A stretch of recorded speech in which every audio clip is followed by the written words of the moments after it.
Hello class, today you're going to be watching a video on how to use PuzzleMaker.com. PuzzleMaker is a free website in which you can create a variety of puzzles to use as worksheets for your classrooms. As a history teacher, I use their puzzles such as their crossword puzzles, double puzzles, and word searches for vocabulary assignments in my class. However, they also have math puzzles and mazes and other sorts of puzzles that you can use for different subjects. So what you're going to do first is you're going to go to the web browser that you prefer. I prefer Mozilla Firefox, but you can use whatever browser you want.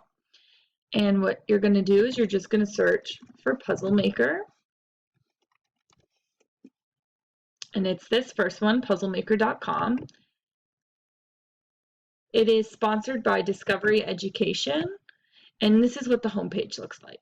So as you can see, here are the variety of puzzles that they have, and if you wish, you can sign up and create an account, and you can use different puzzles as well, or download already pre-made puzzles. So what I'm going to do today is I am going to show you how to make just one of the puzzles, and the one I'm going to walk you through today is this double puzzle. Double puzzles, if you remember, there is the vocabulary words, and they're all scrambled, and what the students have to do is they have to unscramble them and put them in the boxes next to that word. Once the words are unscrambled, the circled words or numbered words will be used to create a phrase that's at the bottom of the puzzle. That brings all of the words together. As you can see before I click on double puzzles, is each puzzle has its little preview, so you can see what they look like. So now I'm going to click on double puzzles. So this is what it looks like. So for the first step, you're just going to follow the steps 1 through 5, or however many steps. Each puzzle has a different amount of steps. So what I'm going to title this puzzle is, currently in class, I'm going to have my students have an Independence Day, and they're going to learn all about Independence Day, and for these puzzles, they're going to be extra credit puzzles, and I'm going to use words from the Revolutionary War chapter from earlier this year. So what I'm going to title this is Independence Day Double Puzzle. Okay, now I'm going to enter in my vocabulary words. I personally like to have all of my vocabulary words written down and next to me so that I can type them in fairly quickly without having to switch back and forth between browsers or shuffle through the student's book. So I'm going to just start entering in the words, and as you can read in their instructions, you want to have each word or phrase on its own line.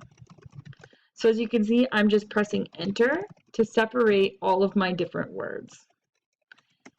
And even though Betsy Ross is 2 words, if she's on her own line, it'll still be 1 word, but it'll say Betsy Ross is 2 words, you know. So I'm just going to go ahead and really quickly type these out.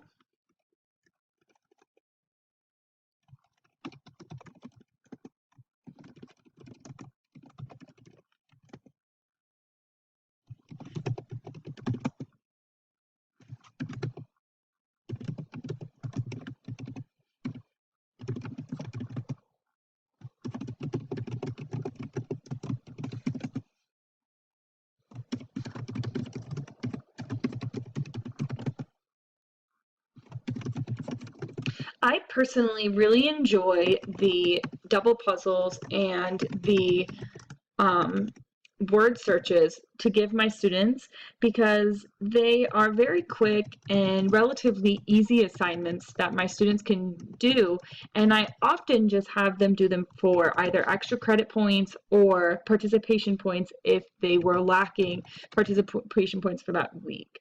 So how it works is I will give them a word search, and I will also give them a double puzzle, which we're doing now, and then sometimes I'll also give them a crossword puzzle. In the crossword puzzle, I have more. It's worth more points simply because they actually have to look at the definitions, remember the words, and then fill it out in this crossword puzzle, whereas with these, they just have to unscramble them, or in a word search, they just have to find the word. So if I'm looking for them to just get some easy points, just to show that they are trying to do work in my class, then I'll give them these just so they can get a few extra points to help them along in the class. Another thing too is when I give these out, students actually really love these puzzles.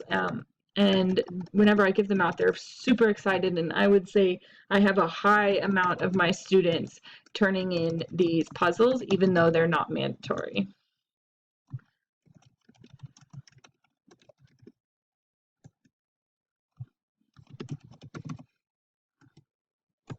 Okay, so now that I have all of my words entered in, now I'm going to write in my general phrase, which will have all of the words, the letters that they pull out, it will equal this phrase.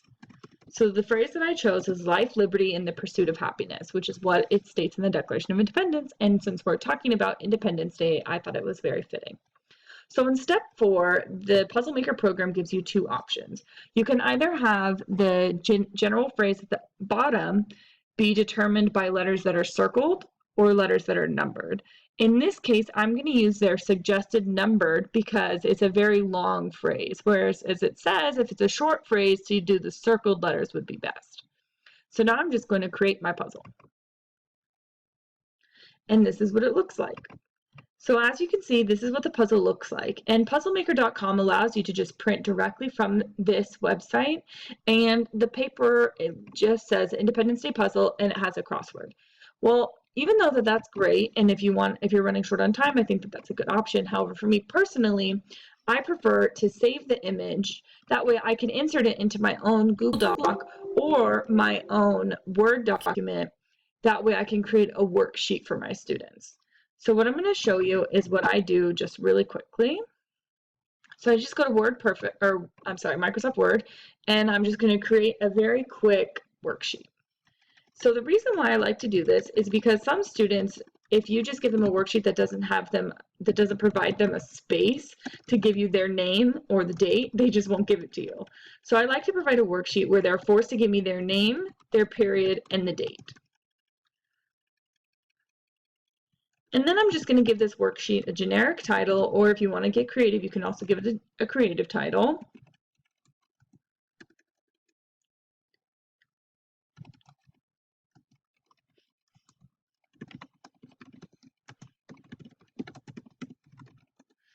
And then another great thing that I like about doing my own personal worksheet is that I can give the students instructions. And even though these students are often given these puzzled throughout the year with just different vocabulary words, I like to give them instructions each time just in case some students get confused or have a lot of homework and they don't necessarily want to come up to me and ask what they're supposed to do. Another thing is a lot of students who potentially maybe have learning disabilities, it's always nice for them to have the written instructions as opposed to just verbal instructions, or a sheet that doesn't have any instructions at all.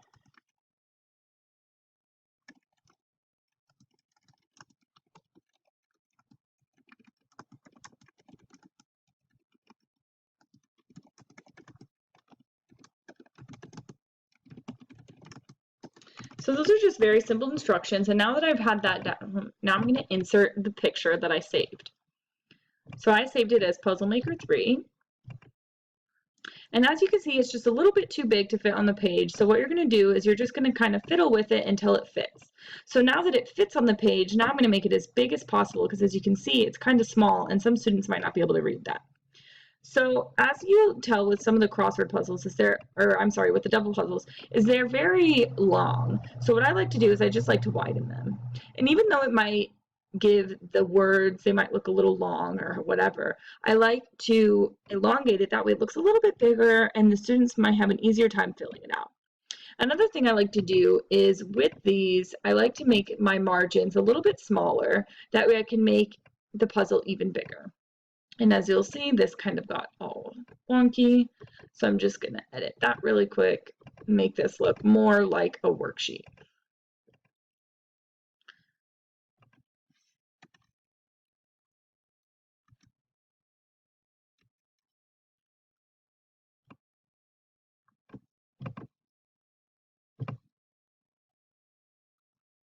And there you have it. There is my Independence Day worksheet that I made via PuzzleMaker.com.